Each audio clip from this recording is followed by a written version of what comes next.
ओम शांति। 31 जनवरी 2021। Revise course है 25/10/87। आज बाप दादा ने बोला है 4 बातों से न्यारे बनो। 4 बातों से न्यारे बनो। पहला बाबा ने बताया है अपने देह भान से न्यारा। दूसरा है इस देह के जो सर्व संबंध है, दृष्टि से, वृत्ति से, कृति से, उन सब से न्यारा बनना है। तीसरा है देह की विनाशी पदार्थों से भी न्यारापन। चौथा है पुराने स्वभाव संस्कार से भी न्यारा बन। आज बाप दादा अपने सर्व कमल आसनधारी श्रेष्ठ बच्चों को देख रहे हैं। कमल आसन ब्राह्मण आत्माओं की श्रेष्ठ स्थिति की निशानी है। आसन स्थिति होने का, बैठने का साधन है। ब्राह्मण आत्माएं कमल स्थिति में स्थित रहती हैं, इसलिए कमल आसनधारी कहलाती है। जैसे ब्राह्मण सो देवता बनते हो, ऐसे आसनधारी सो सिंहासनधारी बनते हो। जितना समय बहुकाल व अल्पकाल कमल आसनधारी बनते हैं, उतना ही बहुकाल या अल्पकाल राज्य सिंहासनधारी बनते हैं। कमल आसन विशेष ब्रह्मा बाप समान अति न्यारी और अति प्यारी स्थिति का सिंबल, चिन्ह है। आप ब्राह्मण बच्चे फॉलो फादर करने वाले हो, इसलिए बाप समान कमल आसनधारी हो। अति प्यारे की निशानी है। वह बाप और सर्व परिवार के अति प्यारे बनेंगे। न्यारापन अर्थात चारों ओर से न्यारा। पहला बाबा ने बताया अपने देह भान से न्यारा। जैसे साधारण दुनियावी आत्माओं को चलते फिरते हर कर्म करते स्वतः और सदा देह का भान रहता ही है। मेहनत नहीं करते कि मैं देह हूँ, न चाहते भी सहज स्मृति रहती ही है। ऐसे कमल आसनधारी ब्राह्मण आत्माएं भी इस देहभान में स्वतः ही ऐसे न्यारे रहे जैसे अज्ञानी आत्मा अभिमान से न्यारे है ही आत्म अभिमानी शरीर का भान अपने तरफ आकर्षित न करे। जैसे ब्रह्मा बाप को देखा चलते फिरते फरिश्ता रूप व देवता रूप स्वतः स्मृति में रहा, ऐसे नेचुरल देही अभिमानी स्थिति सदा रहे। इसको कहते हैं देह भान से न्यारे। देह भान से न्यारा ही परमात्मा प्यारा बन जाता है। दूसरा है इस देह के जो सर्व संबंध हैं, दृष्टि से, वृत्ति से, कृति से, उन सब से न्यारा। देह का संबंध देखते हुए भी स्वतः ही आत्मिक देही संबंध स्मृति में रहे। इसलिए दीपावली के बाद भैया दूज मनाया जाता है। जब चमकता हुआ सितारा व जगमगाता अविनाशी दीपक बन जाते हो तो भाई भाई का संबंध हो जाता है। आत्मा के नाते भाई भाई का संबंध और साकार ब्रह्मवंशी ब्राह्मण बनने के नाते से बहन भाई का श्रेष्ठ शुद्ध संबंध स्वतः ही स्मृति में रहता है। तो न्यारेपन अर्थात देह और देह के संबंध से न्यारा। तीसरा है देह की विनाश पदार्थों से भी न्यारापन। अगर कोई पदार्थ किसी भी कर्मेंद्रियों को विचलित करता है अर्थात आसक्ति भाव उत्पन्न होता है तो वह न्यारापन नहीं रहता। संबंध से न्यारा फिर भी सहज हो जाता है, लेकिन सर्व पदार्थों की आसक्ति से न्यारा अनासक्त बनने में रॉयल रूपी की आसक्ति रह जाती है। सुनाया था ना कि आसक्ति का स्पष्ट रूप इच्छा है। इसी इच्छा का सूक्ष्म महीन रूप है। अच्छा लगता है, इच्छा नहीं है लेकिन अच्छा लगता है। यह महीन रूप अच्छा के बदले अच्छा का रूप भी ले सकता है। तो इसकी अच्छी रीति चेकिंग करो कि यह पदार्थ अर्थात अल्पकाल का सुख के साधन आकर्षित तो नहीं करते हैं। कोई भी साधन समय पर प्राप्त न हो तो सहज साधन अर्थात सहयोग की स्थिति डगमग तो नहीं होती है। कोई भी साधन के वश आदत से मजबूर तो नहीं होते, क्योंकि यह सर्व पदार्थ अर्थात साधन प्रकृति के साधन है। तो आप प्रकटजित अर्थात प्रकृति के आधार से न्यारे कमल आसनधारी ब्राह्मण हो। मायाजित के साथ साथ प्रकटजित भी बनते हो।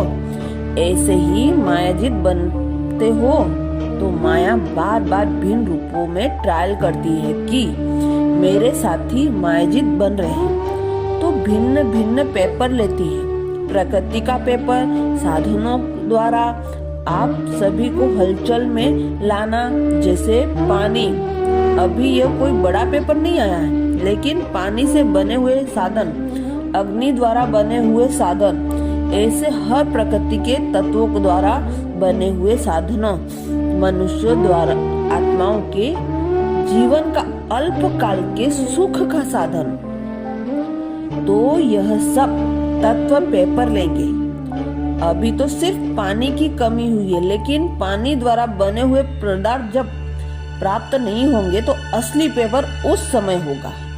यह प्रकृति द्वारा पेपर भी समय प्रमाण आना ही है। इसलिए देह के पदार्थों की आसक्ति व आधार से भी निराधार अनासक्त होना है।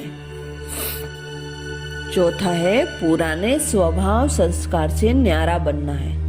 पुरानी देह के स्वभाव और संस्कार भी बहुत कड़े हैं। मायाजित बनने में यह भी बड़ा विघ्न रूप बनाते हैं। कई बार बाप दादा देखते हैं पुराना स्वभाव संस्कार रूपी सांप खत्म भी हो जाता है, लेकिन लकीर रह जाती है, तो समय आने पर बार बार धोखा देती है। यह कड़े स्वभाव और संस्कार कई बार इतना माया के वशीभूत बना देते हैं जो रोंग को रांग समझते ही नहीं। महसूसता शक्ति समाप्त हो जाती है। इससे न्यारा होना है। इसकी भी चेकिंग अच्छी तरह हो चाहिए। जब महसूसता शक्ति समाप्त हो जाती है तो और ही एक झूठ के पीछे हजार झूठ अपनी बात को सिद्ध करने के लिए बोल पड़ते हैं। इतना परवश हो जाते हैं अपने को सत्य सिद्ध करना। यह भी पुराना संस्कार के वशीभूत की निशानी है। एक है यथार्थ बात स्पष्ट करना, दूसरा है अपने को जिद्दी से सिद्ध करना। तो जिद्द के सिद्ध करने वाले कभी सिद्धि स्वरूप नहीं बन सकते।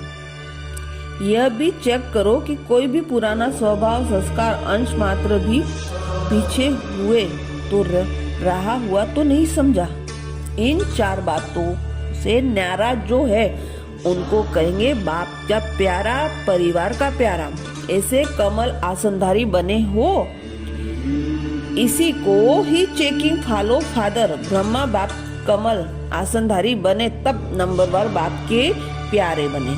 ब्राह्मण के प्यारे बने, चाहे व्यक्त रूप में चाहे अभी अव्यक्त रूप में। अभी भी हम एक ब्रह्मा के दिल से क्या निकलता है, हमारा ब्रह्मा बाबा यह नहीं अनुभव करते कि हमें तो साकार में देखना नहीं, लेकिन नयनों में नहीं देखा, दिल से देखा, बुद्धि के दिव्य नेत्रों द्वारा देखा, अनुभव किया। इसलिए हर ब्राह्मण दिल से कहता है मेरा ब्रह्मा बाबा। यह प्यारेपन की निशानी है। चारों ओर के न्यारेपन ने विश्व का प्यारा बना दिया। तो ऐसे ही चारों ओर के न्यारे और सर्व के प्यारे बनो। समझा? मधुबन में आए हुए सेवाधारी भाई बहनों से अव्यक्त बाप दादा की मुलाकात। जितना समय मधुबन में सेवा की उतना समय निरंतर योग का अनुभव किया। योग टूटा तो नहीं। मधुबन में सेवाधारी बनना अर्थात निरंतर योगी, सहज योगी के अनुभवी बनना। यह थोड़े समय का अनुभव भी सदा